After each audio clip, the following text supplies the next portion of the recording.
Those wires, they get them small. All right, well, welcome to the Bourbon Friday show. I'm Nick Niehaus, the host for tonight, and we have a guest here, Gary Hinegardner, and he's from Wood Hat Spirits. So that's why I'm wearing a wood hat. He was kind enough to bring along a hat for me to wear it on the show, so I appreciate that. So, Gary, first of all, thanks for coming. Welcome to the show. Oh, thanks for asking. Yeah, and bourbon does taste better in a wood hat. I believe you. I'm excited to find out firsthand here in just a second. So I also asked our friends Eric and John to join us. They are, in a lot of ways, kind of the founders of Bourbon Friday, and Eric, in a lot of ways, I consider the bourbon father personally. And they have much better taste than I do, so they know a lot more about bourbon than I do. So I'll be honest, I brought them on to kind of be a handicap for me, so they can answer the tough questions. So we're going to get started here. I think the first question I have for you, Gary, is as we start sampling your bourbons here, is there a technique to tasting them? Is there anything we should keep in mind as we're trying them right now? Well, first of all, a good whiskey, which bourbon is, should be tried neat. Okay. It doesn't need ice to make it taste good, or water. I mean, the longer you drink bourbon, the neater you're going to get with it. That's what it amounts to. Gotcha. So that's just something happens because it's really there's a lot that goes in there, and to cool it down or make it colder, you just deaden your senses to experience the taste. So interesting. So should it be room temperature, or what's kind of the should ideal? Be body temperature. Body temperature. Body temperature. Interesting. Okay. Yeah. Now these are more of a mixed glass, mixed drinks. Yeah, we don't have the fanciest glasses, unfortunately. But if you can get it to body temperature, room temperature is pretty good because your body's going to pretty well take it out of there. But the aromas and things that come out of that body temperature are they're just greater. Okay, gotcha. Yeah, so. All right, so as we try this, I mean, I guess we should smell the aromas Yeah, let first. me pour the first one. Go ahead and get a glass. We call this our Montgomery County bourbon. All right. It's made out of yellow corn, and it's in a standard Missouri white oak barrel. Okay. Now, all bourbon barrels are made in Missouri up till just recently. Okay, really? And all corn that makes bourbon is yellow corn. Now, we grow yellow corn in this country for cows and pigs. And this is the same stuff they make bourbon out of? That's right. Really? Because that's really all there is. But we know in the wine business, change a grape, make a different wine. We know in the beer business, you change them all, you make a different beer. Sure. And people say, does corn make a difference? Well, it does. There's only four things. You only got four things to deal with. Yeah. You got grain, you got barrel, you got water, and you got time. So when you change the grain, you have a big influence over the spirit. So this is Montgomery County. This is our take on a traditional bourbon, 100 proof, in a pot still. Right. And with a pot still, you can segregate your heads, tails, and hearts out better. So you'll see it's got a really nice nose. It's just nice. It's nothing that's going to knock you over. It's going to be, wow. It's just nice. It is, yeah. I don't feel like it's got too strong of an alcohol smell or anything like that to it. So I'm gonna ask Eric what he thinks because he knows more about this than I do. So how was it? It's very good. It's got a lot of heat on the back, which is like more of a higher alcohol burn. As I'm trying to talk. But yeah, it's really good, but a little bit more heat. And that is it's bourbon. You know what I mean? You get what you're expecting. You think I want to sit down and drink some bourbon. This is something you're going to drink. Right. So and you get hit with that charcoal. That's a charcoal barrel. So one big thing about bourbon versus normal whiskeys is that charcoal brand new barrel. Yeah. Okay. It's in your face. It's a big part of being bourbon. Okay, so that charcoal is a big part of that, right? So now I think we're going to try the next one here, and is this one has a different corn, is that right? Sure. So now we're going to change it. We're going to change the corn. We're going to make this out of a Hopi Indian blue corn and wheat. Wow. This is a wheated bourbon, just like the first one. It's 100 proof, but the corn's different. Yeah, interesting. So not only looks different, it tastes good. It tastes different. It's like a white tortilla and a blue tortilla. It's like a white corn chip and a blue corn chip. They're different, so corn makes a big difference. And then this wood, that's pretty cool. We make the bourbon barrels mostly out of all white oak, but we have 10 white oaks in Missouri. Oh, really? Okay. So this barrel was made out of chinkapin white oak. Gotcha. Okay. And it's set out in the rain for 6 years, before we made the barrel. And what that did, it washed out the water-soluble tannins from rainwater. So your tannins, your real astringency, your bitterness, tannin, we kind of washed those out. So we call this Rubenesque because it's such a big-bodied bourbon. Okay. So you notice the first time, the nose is just really different. Oh, yeah, wow. It is so different, and I love it. It's incredible. It's so different. Yeah. That's amazing. Else that I've had. Or like, yeah, I just like the nose on this is so different than any other bourbon that I've had, and yeah, You've had a lot of bourbons, so. I have had a lot of bourbon. That is true, and a variety. Yeah, and it's really sweet yet balanced. You know, you're not the nose on it. I'm not getting one thing in particular. It's just like it's welcoming. You know. Yeah, and something to note, like when I said the last one had a lot of heat to it, this one same proof, same amount of alcohol in it, way less heat, almost no heat at all. Yeah. And you don't have that flat sharpness of a yellow corn. The blue corn is up front, it's rounded, smooth, very little in the back. So as you swallow that, you'll find out that, wow, the finish is short. No burn, no heat, it's just gone. Yeah. That's because of the blue corn. And the tannins in that Chinkapin oak just make a different type of sensation on the tongue. Interesting. Okay. It's not too oily. You can really like let it coat your mouth, and it's really enjoyable. And that like the mouthfeel of it. Yeah. So. What I know is it tasted good, so that's my professional opinion there. That's good. Agreed. Yeah. Okay, well I'm right. That's good. I like to be right. Okay, so we had a lot of fun making this. Took us a while. We plant the corn to put the label on the bottle, but then we had some fun with it. So the first thing we do with this is we take the barrel we made that in. Okay, and we loan that to a brewery. Okay. And they make a bourbon beer. Okay. Sure. When they get done with it, I get it back, and I put more of that back in the barrel and age it again. Really? Oh. Okay. So, and this is what we call our brew barrel bourbon. So, Okay. this whiskey was in a barrel, brand new, Chinkapin oak, number 3 char, loaned to a brewery.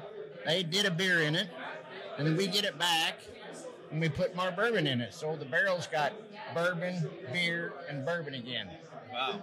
So in each one of ours bottles we have on the side here, it tells you what brewery it was and what beer they put in the bottle, because it makes a difference. So does this bourbon always kind of have a different flavor every time you do it? Because it's It a does. different beer a lot of times. In each one of our batches, we have people to keep every batch because it tastes really? a little different. Cool. All right. So and it's Well, a lot now that of fun. he's heard that, he's going to have one of each. Gets you an excuse to collect them all. Yeah, of course. All right, well, let's give it a try. And this was, I don't know if we can talk about brands here. Sure, I mean, I don't have anything against This was done, we loaned this barrel to Friendship Brewing in Wentzville. Okay. And they made a beer in it called Downtown Molly Brown. Okay, cool. So it's a brown ale. And then we got it back and put more bourbon in it. So, And I might have missed this. What corn is in this one? this is made from here. So it's a blue corn. Oh, okay. Yeah, we Awesome. make these two from this. Okay, excellent. So it's the same bourbon. The difference is it's just aging the barrel with the beer, right? Yep. Okay. All right, let's see.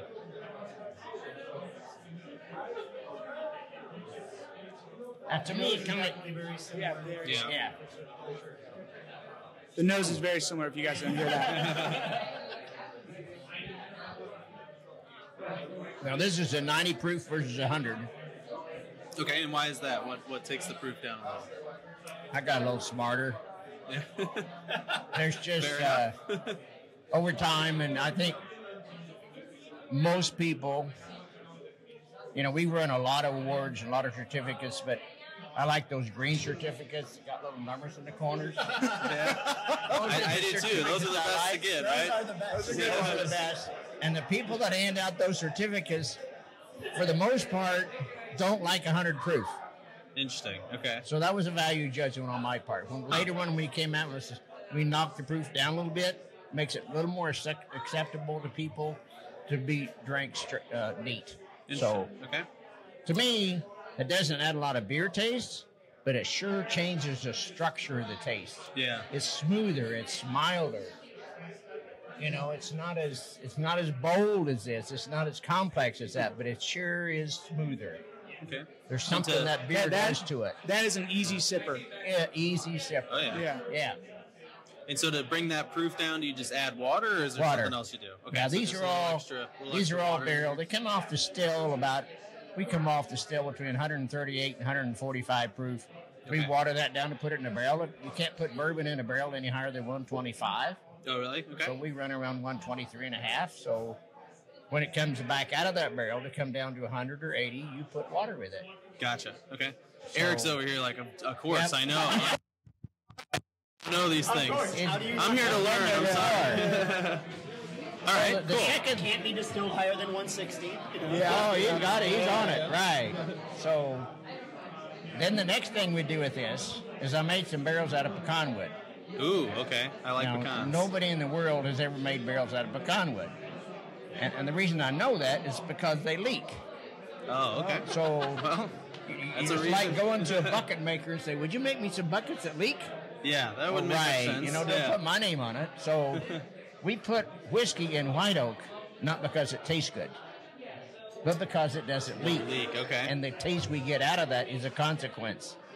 Gotcha. Not what we intended to. So it sounds like Eric didn't know that either. So I'm excited. We're on the same page for once. So when a white oak tree matures and it turns to heartwood, it plugs those xylem and phloem tubes because it's just a bunch of straws, right? Okay.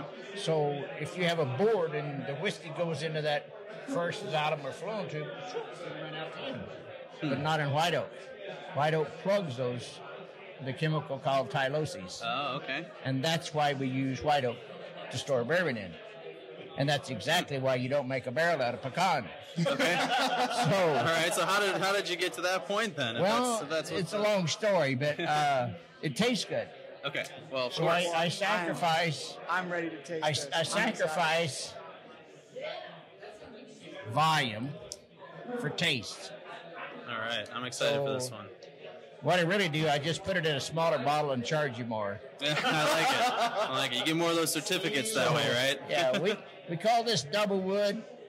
Okay. But we're going to quit doing that because I just got a call from Scotland about 30 minutes ago and said, thou shall not call something that we call it.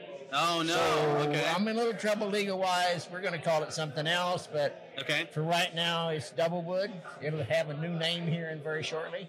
I didn't realize it, but Belvini was a little stern. A little upset about on the phone a while ago. They have a double wood. So well, this is probably better than double wood, but it's a pecan. And you notice that front, the nose is different all of a sudden. Oh yeah, no, I can definitely smell that. It's got a really nice nose. It's a little bit lighter, I think. Yeah, less tannin-y. Yep. Yeah, it's not as heavy. It doesn't have the high tannins you other bourbons do. It's good. And then the finish. The finish on this is the signature part of that bourbon. It hangs in there a long time. Yeah, it does. Any takes, Eric? The finish hit me in the front of the tongue, which is very... Oh, did it? Yeah. That's very strange. Turn your tongue around. Yeah. And I'm like... Just see a specialist. I don't know. Yeah. Well, people ask me about these 4 bourbons, and I don't know. Maybe it's kind of a different way of looking at it, but you're going to have a party and some friends, you want a nice bourbon, good quality bourbon that's going to be kind of more traditional. You bring that to the party. You got a little better friends that appreciate a bourbon a little more in depth, that's got a more complexity to it, that people are used to drinking stuff neat. Then you bring this one out. You want to have a party and people say, let me try some bourbon. Try the bourbon. This is a good intro bourbon. It's really nice, and it's going to appeal to a great audience, a broad spectrum audience. Sure. You want to have a party and don't tell the neighbors? It's this one. All right, fair enough. Good to know. So, All right, cool. So we've tried all the bourbons now. My opinion is that they're just all amazing and delicious because I don't have much nuance, but they were all delicious. So you had a favorite there? This one, Okay. hands down. That's it's the hands so down unique. winner. Amazing flavor in it. Really, well, thank you very much. Yeah, you get a prize for saying that. You win. want another one? Just so you. I mean, we might as well, right? Like that's evaluate why we're that here. at a greater. So, and to give this context, I was in Kentucky 2 weekends ago. I went to 6 different distilleries. Wow. Nothing was like this. Like, this is so unique. I'm like, Okay, it's well- so different. Yeah, this is a bottle that, like, if you collect things and you like to have things that no one else has tried, that is, no one else has tried that. No one else is making that. That is so unique. That's quite a pitch. We're going to So- cut this from the show, and that's his new commercial. That's the commercial, yeah. Yeah, right? Yeah, there you Well, go. they're making it out of this corn. And they grow that for cows and pigs. And they don't vote on taste, No, they don't. you know? But that's what's available. Huh. And we don't ship Kentucky our best wood either, so. Yeah. Well, so let's talk about your process a little, because I know that that's a big difference for Wood Hat versus other distillers. You actually use a seed to bottle process, right? Right, So I plant the corn. Okay, so We're you less have than your own 30 days, fields we're going to and- be putting that seed in the ground and planting the corn, growing the corn. There's a lot of places to screw up making bourbon between putting that seed in the ground and putting the label on the bottle. Okay. But if you're in charge of each one of those, you do have the opportunity to fix stuff, make it better, Sure. keep the mold out, find that little corner in the back of the bin that was, and if you're buying your corn from somebody else, you don't know all those things. You just have better opportunities to make sure that that's a good bourbon. Interesting. Okay, A so lot have of you, work. when you first started making bourbon, where you did you grow your own corn right I off the started start? a year or? before. Okay, well, I of started course, with right? planting corn. That makes sense. Got to let it grow, right? Yeah, I had corn before I had a still, so... Cool, Well, all right. not really. I mean, I had a still for a long time, but you're not You get the supposed to truth there. practice. Okay, yeah, you're not. Yeah, that's off the record, we'll say, right? Yeah, that is off the record. Yeah. So, I want to just ask you a couple other questions Okay. before we wrap things up here, because, I mean, you have a quite fascinating story. I mean, the first thing I want to ask about are the wood hats. So these are pretty amazing. I mean, so tell me how you make these, right? These are a product that you create, right? Yeah, this is I make these out of a solid chunk of wood, Wow. and okay. I turn them on a lathe. All right. So that's just solid. Actually, this is chinky pin oak. Okay. I made barrels out of the other part of this log. Really? So this is a crotch piece, which doesn't make a good barrel. Okay. That makes a good hat. It makes a good hat. Yeah, it's So got I some made character. wood hats for about, I guess, 15 years. Okay. And when we decided to make the distiller, we just said, what are you going to call it? Well, most distillers are a Jim Bob kind of a thing, Sure. Ding, ding, ding, ding. So my name's Gary Hinegardner. Yep. That doesn't ring very good. It'd have to have a long, flat bottle just to True. put You that got a on lot of there. space so, for that, right? So I've been making wood hats are dear to my heart, and so is my bourbon. So we put the two together. That's brilliant. I love it. Makes people ask the question, what's a wood hat all about? Yeah, So no, that's great. I mean, anytime you can get a conversation Yeah, started around corn your whiskey, product, it's- right? It's better than puppies. Yeah. that's saying something, man. Puppies are powerful. That's quite a claim, but I like it. All right. So tell me a little bit more about your background, because obviously, you got into bourbon a while ago, but you had quite a career before that. So what I are grew the up things cutting that white led oak you to that? logs for stays when I was a kid. Got a bachelor's degree in biology, and always liked the fermentation, microbiology part of it. Okay. And I got a master's degree in agronomy, and I spent most of my professional career dealing with growing corn, wheat, and soybeans. So Okay. Well, that makes that's sense. where I thought, why don't we use corn that people eat Yeah. instead of what we feed pigs? Because it's not about taste. That's all about yield. Yeah. More people eat blue corn in the world than any other corn. Really? That's I holy did not know corn. that. That's yeah. religious corn, all the way from Southwest U.S. all the way to Central South America, Chile, Argentina. Blue corn is a common corn that they grow. Tastes good, Huh. so they grow it. Also rolls out really nice. The starches are complex, they're interwoven, and it holds together like gluten when you're making a tortilla. So Okay. if you're making a tortilla, it's got to hold together. It's got to taste good, and that's blue corn. So Okay. I started by planting blue corn to start with. And then we've added the Bloody Butcher Red to that.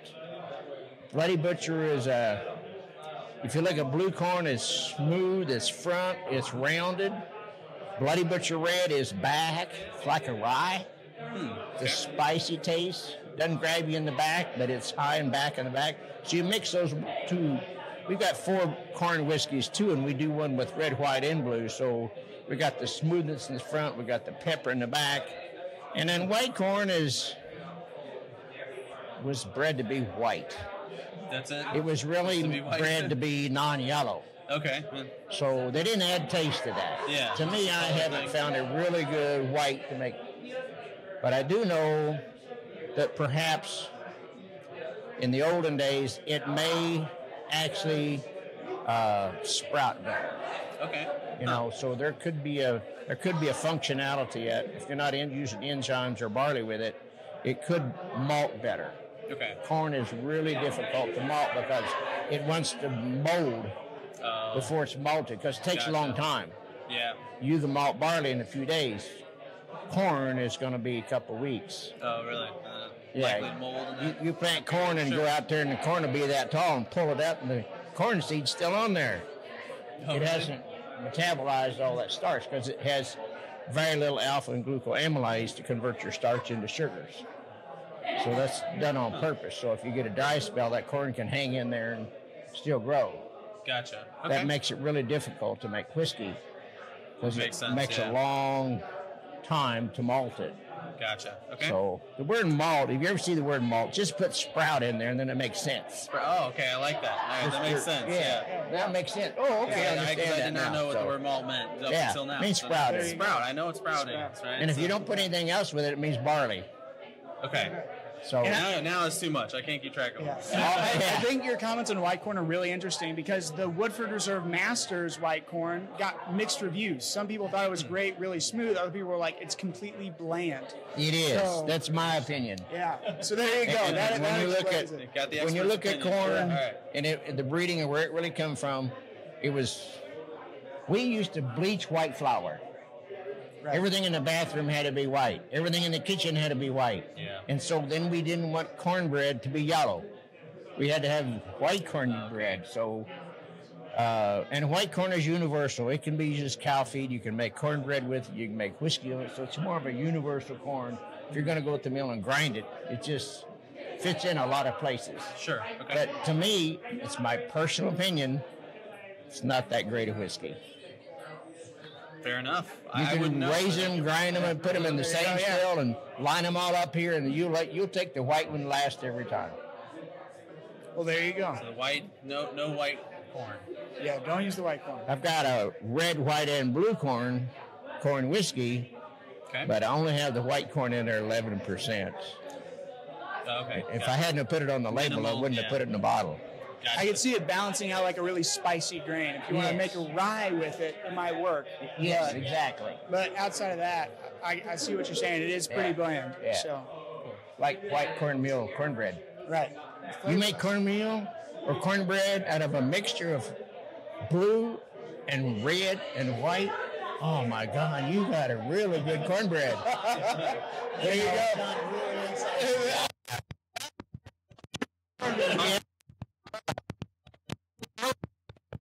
It'll be blue. Yeah. Well, there you go. We're going to have to experiment with some recipes this next week, I think. So I think we should probably start wrapping up now, or we're definitely over our typical time, which is totally understandable. We just drank a lot of whiskey, so thank you guys. Thank you, Gary, for joining us today. And just to close things out, if somebody wants to sample some of this themselves and want to get a bottle, where are some places in town that they could pick one up? Any self-respecting liquor store. Oh, fair enough. Okay. We're in 120 places in Missouri and about 127 in Kansas, but if they don't have it, they can get it. Okay, so go in and request it. Demand that they call Gary in a couple cases. We're distributed in the St. Louis area and Missouri by Lower Distributing everywhere, and if you can't find it, call them or call me. We can get it there. All right, sounds good. Well, thanks for tuning in this week. We will be back on again next week around 4:30 here from T-Rex. Thanks to the EQ Media Lab for helping us out with all the technology. Thanks to Vanessa Lobo, my business partner, for being our awesome producer and helping us through the show. And we'll see you again next Friday. Thanks for tuning in.